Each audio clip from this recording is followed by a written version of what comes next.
lower level of I-35 through downtown has just remained closed after last night's heavy rain caused the flooding there, another problem that's been happening for years. Fox SA's Taylor Warmby is live downtown with what's being done to fix the problem. And Taylor, how does it look out there tonight? Ashley, Ryan, take a look behind me. This is the lower level of I-35. You can see crews are out here actively working to fix that.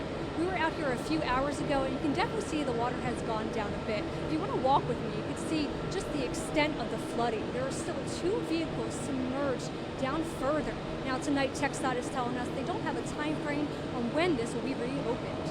Flash flooding has once again brought chaotic conditions to the lower level of I-35 downtown. Even a San Antonio police officer was caught off guard, their vehicle submerged as the water rose rapidly before barricades could be set up to close the road. It's a problem area when we get decent rain. It's very sad. It's been happening for so many years, and when I saw that police car submerged, I really wasn't surprised. I'm just glad nobody here in this area got hurt. Charles Fiala, who lives nearby, says he's been waiting for someone to fix the problem. Somebody has to be accountable for this.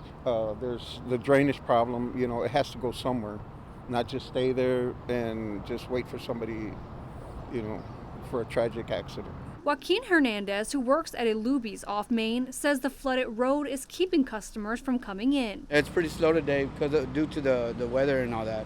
And then especially with the flood, they always exit over here. We reached out to TxDOT to find out what's being done about the lower lanes flooding. And we're told their maintenance office was monitoring the area overnight and shut it down when it began to flood.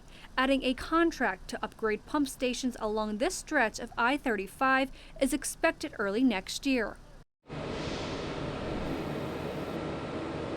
TxDOT also says the drains are cleaned annually with spot cleaning performed